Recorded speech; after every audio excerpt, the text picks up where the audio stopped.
What is going on, guys? It is week 23 of fantasy hockey, and today we're going to be talking about all the usual stuff: the teams with the best and worst schedules, the streamers to maximize your games, some power play updates, and some new must-add players. Before we talk about the schedule, make sure you hit that subscribe button below. Only like 60% of you guys that watch are subscribed.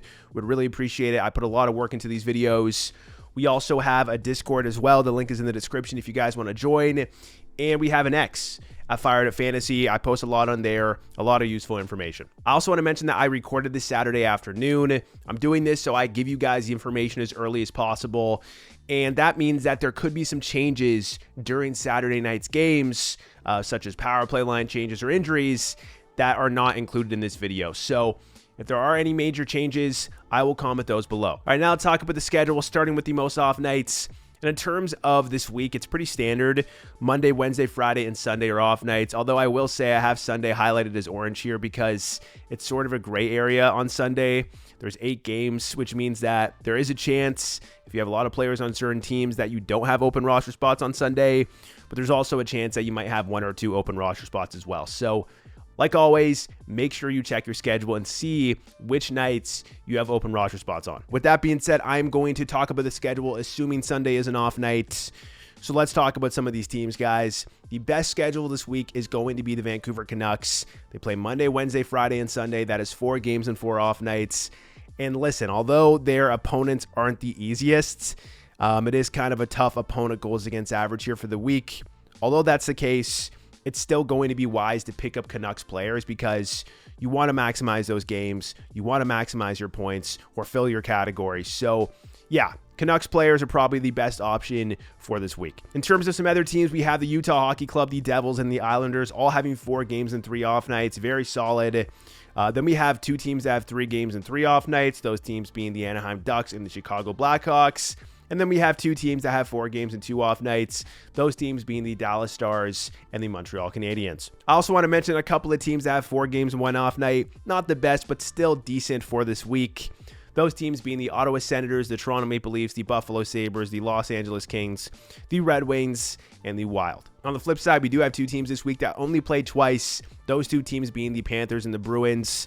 Although they have a pretty good schedule in terms of the teams they're playing, and even the Panthers, they play Friday and Sunday, those 2 games being off nights. Even though that's great, 2 games is still not ideal, so you might have to make some tough drops and pick up some players that have more games. With that being said, you might want to pick up Panthers players on Friday to get those weekend off nights, but I'll talk about that later. All right, moving on, let's talk about the easiest and hardest schedule for skaters. Starting with the easiest, we have teams with an above 2.85 opponent goals against average. The best team this week in terms of how easy their schedule is for skaters is the Ottawa Senators. 3.13 opponent goals against average. They have 4 games as well. That's pretty good.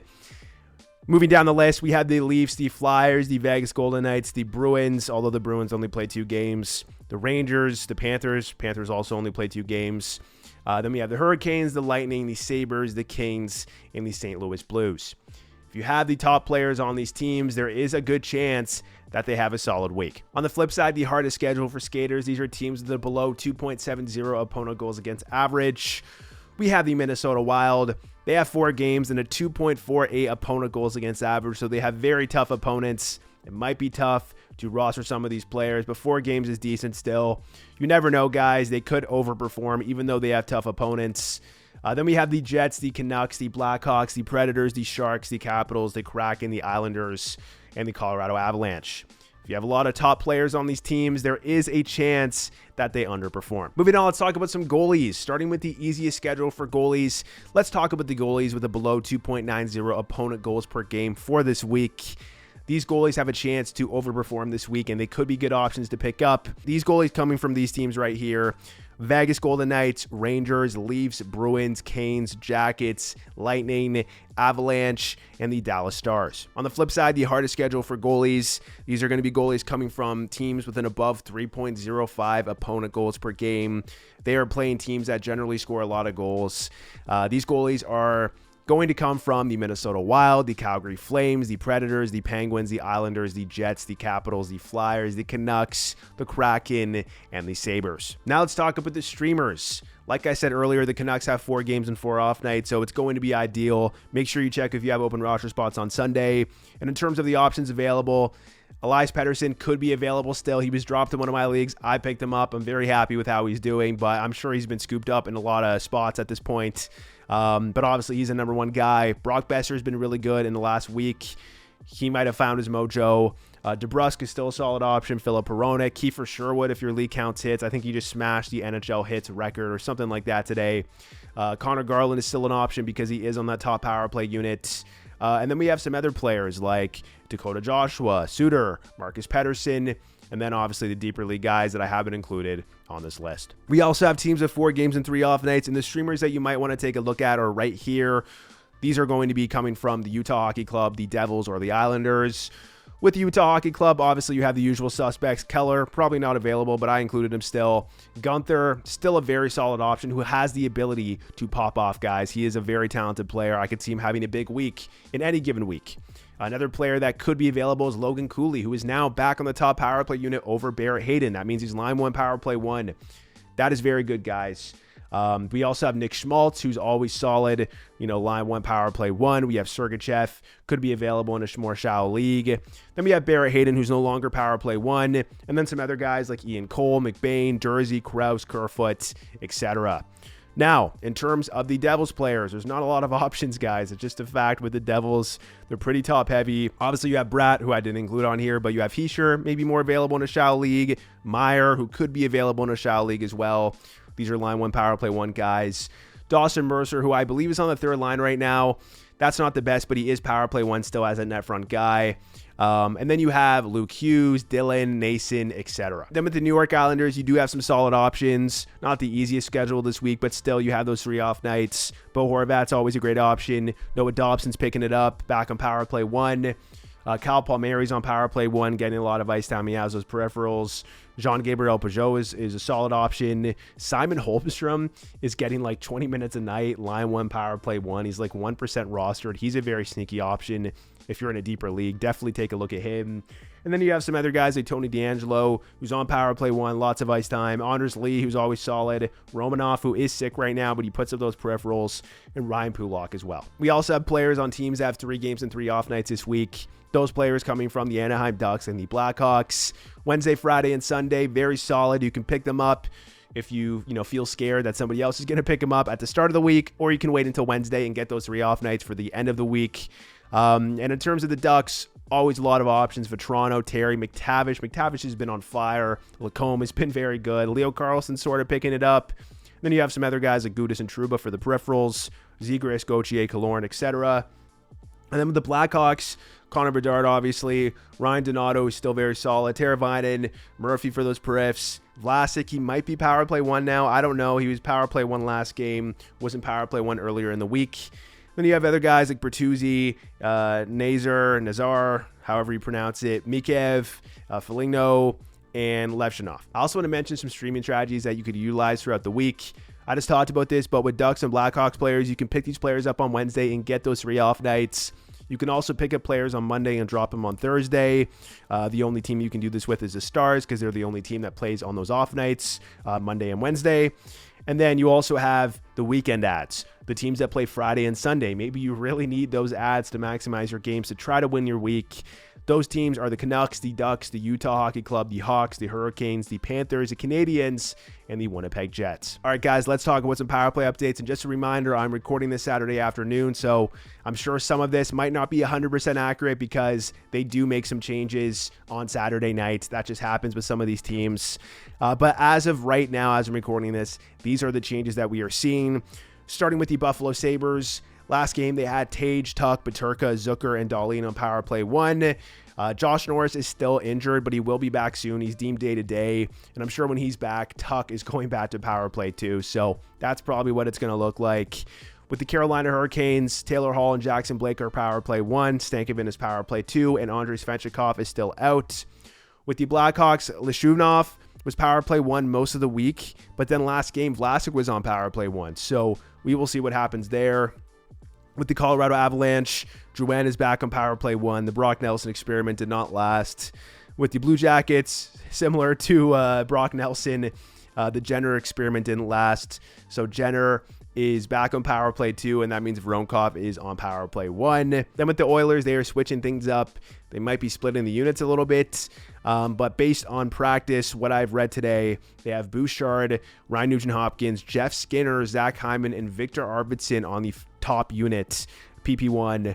And Jake Wallman is on none of the power play units, which is a little bit puzzling, but yeah, that's what power play 1 is right now.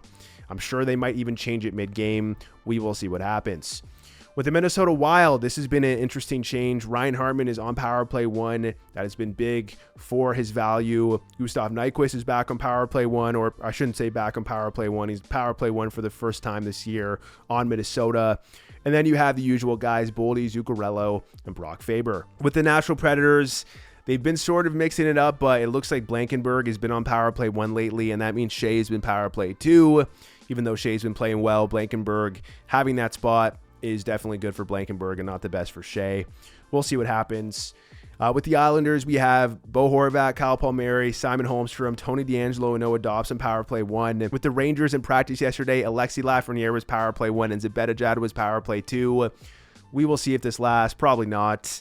With the Penguins, we do have 2 new changes. Grzelcyk is power play 1. Erik Karlsson is power play 2. Who had it on their bingo card that Grzelcyk would be overtaking the spot on the top power play unit over Erik Karlsson and Chris Letang this year? I didn't have that on my bingo card at all. And just today, Evgeny Malkin is back on the top unit, and Kevin Hayes is power play 2, which is long overdue in my opinion. A couple of more updates here with the Sharks. Luca Cagnoni, not sure if I'm pronouncing that correctly.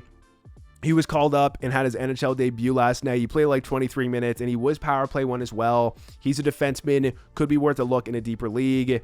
And then we have the Tampa Bay Lightning. Bjorkstrand is still power play 1, hasn't produced, but still that is good. And finally, with Utah Hockey Club, Logan Cooley is back on power play 1, and Hayden is power play 2. Next up, I want to talk about some forward ads real quick. I split this up into deployment changes ads, and then under roster players that I just think are worth a look if they are available. And in terms of the deployment changes, Logan Cooley could be worth a look now that he's back on power play 1. Jonathan Drouin is worth a look now that he's power play 1 again. Alexi Lafreniere could be worth a look if this power play 1 deployment sticks. Ryan Hartman with this power play 1 deployment is solid. Taylor Hall is in the top 6 and on power play 1. We'll see what happens with Svetch, but this is obviously good for his value. Could be worth a look. We have some Oilers players, Jeff Skinner and Victor Arvidsson. This is probably only for a week because these Draisaitl and McDavid injuries are short. Only supposed to be a week or so for those players. But in the short term, Skinner is line 1 power play 1 and Arvidsson is line 2 power play 1 as well. Then we have Oliver Bjorkstrand. He's still power play 1, so I have to include him on here. We have Jackson Blake, who's line 1 power play 1 right now. And also Simon Holmstrom, who's getting like 20 minutes a night, line 1 power play 1, producing. I'm sure he's going to cool down, but this deployment is great, and he's extremely under-rostered at the moment. In terms of some other under-rostered players, I included a lot of these players in the last couple of weeks, but I still want to highlight them because some of their roster percentages are criminally low, like Valeri Nichushkin. So yeah, please take a look at Valeri Nichushkin. You have Pierre-Luc Dubois, Sam Bennett, Brian Rust, Brock Besser, JJ Peterka, Nazem Kadri, Dylan Holloway, Matthew Nyes, Pavel Dorofiev, Adam Fantilli, Dylan Cousins, Ryan Donato, Mackie Samoskevich, Jason Zucker, Mason McTavish, and Morgan Geekie. Now moving on to some defenseman ads. Similar way I've split this up to the forward ads. I have deployment changes and I have under roster defensemen. With some of these deployment changes and new defensemen, I have to include Tony DeAngelo. He's power play 1 again. He's getting good ice time. His peripherals are solid. You have Justin Falk. The Blues are splitting their power play units, but Falk is getting good ice time, especially with Parayko being injured. Falk's putting up good peripherals. He's producing. You have Dylan Sandberg as well of the Winnipeg Jets, who's getting better ice time with Neil Pionk out. We also have some Chicago Blackhawks defenseman, Alex Vlasic, who is back on power play 1 last game. We'll see what happens today. We have Artem Leshunov, who was power play 1 earlier in the week, rookie defenseman. We'll see if he gets back on power play 1 and how his ice time changes. And then 2 more defensemen here. We have Nick Blankenburg, who's power play 1 right now in Nashville, and Luca Cagnoni, rookie defenseman, just had his debut last night. He was power play 1 last night and played 23 minutes, so could be worth a look in a deeper league. I also want to highlight some under roster defensemen: Thomas Harley, Noah Dobson, Seth Jones, Noah Hannafin, Drew Doughty, Luke Hughes, Jackson Lacombe, and Mason Lowry. All worth a look if they're available on the wire. Lastly, I just want to quickly look ahead to week 24. Some of you guys probably want to know some of the pickups for this week, especially if you have a lead on like Thursday and Friday, like a comfortable lead, and you might want to use some of those ads for the next week to gain an advantage. So just to show you guys here, we have the best off nights for week 24. Those teams being the Minnesota Wild, 4 games and 4 off nights. The Capitals, 4 games and 3 off nights. The Blackhawks, 3 games and 3 off nights. And also we have 4 teams that have 4 games and 2 off nights. We also have 4 teams during week 24 that only play twice, which is really bad, especially if this is your finals week. Those teams being the Devils, the Rangers, the Flyers, and the Leafs. You might want to get rid of some of those players, you know, middle or end of this week, and try to pick up some players with more games. All right, guys, that is the end of the video. Hit that like button if you enjoyed it. Subscribe if you're new to the channel, and I will catch you in the next one.